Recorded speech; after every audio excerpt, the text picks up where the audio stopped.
저는 대학에서 원자력 안전공학을 가르치고 있습니다.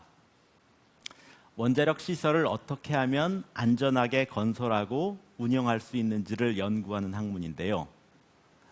이 과목을 가르치다 보면 일반인들이 느끼는 위험과 과학적 관점에서의 위험에는 상당한 차이가 있다는 것을 깨닫게 됩니다.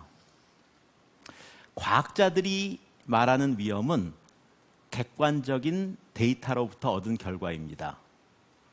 하지만 대부분의 사람들은 감각적으로 위험을 판단합니다. 그래서 우리가 일상생활에서 경험하지 못한 것들에 대한 위험은 잘못 인식할 수가 있습니다. 무슨 이야기일까요? 사진을 한 장 보시죠.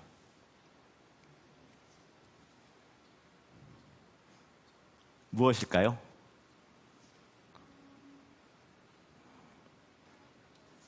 잘 모르시겠습니까? 네, 다시 보시죠. 네, 맞습니다. 잠자리입니다. 그러나 우리가 잠자리도 확대해서 보면은 완전히 다르게 보일 수 있다는 것을 느끼셨을 것입니다. 만약 어떤 사람이 처음 본 사진으로 잠자리를 이해했다면 잠자리가 굉장히 크고 무서운 곤충이라고 생각하셨을 것입니다. 하지만 실제로 잠자리가 무서운가요? 아니죠. 이처럼 어떤 사안을 바라볼 때 전체를 보지 않고 일부분만 보거나 혹은 전체적인 크기가 얼만큼인지를 고려하지 않고 판단한다면 우리의 판단은 오류가 될 수 있습니다. 저는 원자력에 대한 문제를 대할 때도 이런 접근 방식이 필요하다고 생각합니다. 자, 그럼 여러분, 사용 후 해결료는 위험할까요?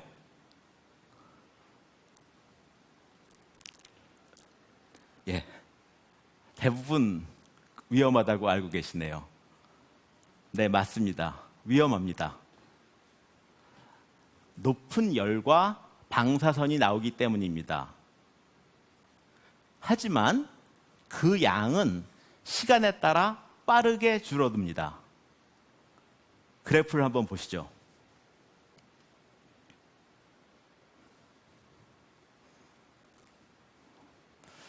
사용 후 해결료의 방사선과 발열량은 원자로에서 배출된 후 단 1년 만에 100분의 1로 떨어집니다. 10년이 지나면 1000분의 1로 떨어집니다. 자, 그럼 이 기간 동안 사용 후 해결료는 어떻게 관리될까요? 아까 영상에서 보았듯이 커다란 수조에 보관합니다. 이때 핵연료에서 방출되는 열은 대략 다리미 한두 개 정도의 열에 불과하기 때문에 물에 담아두면 충분히 열을 식힐 수 있습니다. 또 핵연료가 충분히 잠길 만큼 수조를 깊게 만들면 외부로 방사선이 유출되지 않습니다. 이렇게 5년이 경과하면 방사선량과 발열량이 줄어들어서 건식 저장을 할 수도 있게 됩니다. 이것은 월성 원자력 발전소의 건식 저장 시설입니다. 이렇게 해두면 열은 주변의 공기에 의해서 자연적으로 냉각됩니다. 또 핵연료에서 나오는 방사선은 두꺼운 용기에 의해서 차단되어서 위험하지 않습니다. 결론적으로 사용 후 해결료를 안전하게 보관하는 것은 기술적으로 어렵지 않습니다. 그런데요, 이런 방식으로 과연 10만 년을 관리할 수 있을까요? 맞습니다. 인간의 관리 능력으로는 1000년도 보장하기 어렵습니다. 그렇기 때문에 이런 방식이 아니라 최종 처분을 해서 우리의 생활권으로부터 완전히 격리시키려는 것입니다.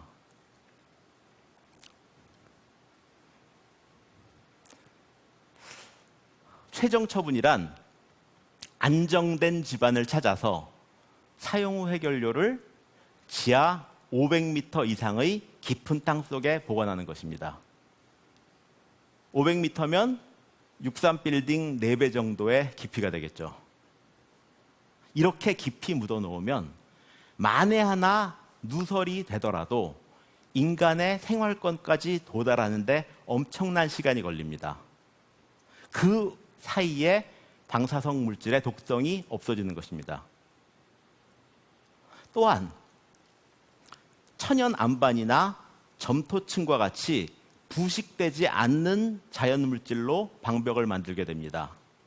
이렇게 되면 오랜 세월이 지나도 변하지 않는 처분시설을 만들 수 있게 됩니다. 그렇다면 이러한 최종 처분이 가장 이상적인 대안이냐? 아닙니다. 이것은 우리가 가진 마지막 수단입니다. 더 좋은 방법도 있습니다. 사용 후 해결료의 경우 핵분열을 일으키는 우라늄은 전체 해결료의 5%입니다. 즉 95%는 들어갔던 그대로 방사성이 없는 상태로 나옵니다. 그래서 만일 해결료에서 핵분열을 일으킨 5%만을 분리해낼 수 있다면 방사성 폐기물의 양은 20분의 1로 줄어듭니다.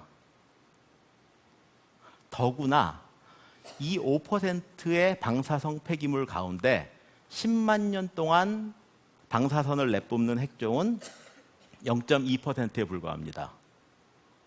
이 핵종만 분리해낼 수 있다면 이제는 10만 년씩 격리할 필요도 없습니다. 이것이 저희 과학자들이 현재 하고 있는 연구입니다. 한 가지 더 말씀드리자면 사용 후 해결료의 양은 결코 많지 않습니다.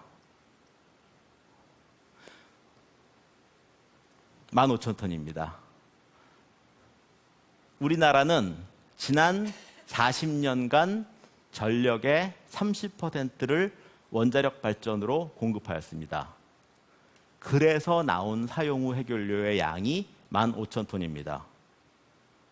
그런데 만약 화력 발전으로 같은 양의 전기를 생산했다면 쓰레기인 석탄회는 얼마나 발생했을까요? 무려 2억 4천만 톤입니다. 원자력 발전에 비해 15,000배가 더 많습니다. 게다가 석탄회는 15,000배지만 석탄은 12억 톤이 들어갑니다. 그러면 12억 톤의 석탄이 2억 4천만 톤의 석탄회로 바뀌었다면 나머지 9억 6천만 톤은 뭐가 됐을까요? 이산화탄소로 같은 형태로 대기 중으로 배출되었습니다. 결론적으로 사용 후 해결료의 양은 화력 발전이 만들어내는 폐기물에 비교하면 매우 적다는 것입니다. 자, 어떠십니까? 사용 후 해결료 처분이 여전히 어렵고 위험한 문제로 생각되시나요? 과학적인 시선으로 이 문제를 들여다보면 저는 충분히 해결이 가능하다고 봅니다. 확대된 잠자리를 무서운 곤충으로 보는 오해에서 벗어나 문제의 본질을 똑바로 봐야 합니다. 이제 사용 후 해결료의 위험성을 두고 놀랍만 할 것이 아니라 이것을 얼마나 오래 그리고 안전하게 관리할 수 있을 것인가에 대해서 집중해야 할 때입니다.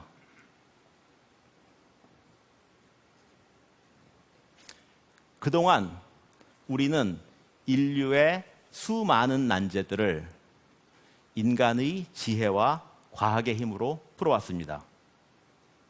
사용 후 해결료 문제에 있어서도 우리는 분명 더 좋은 답을 찾아낼 수 있을 것입니다.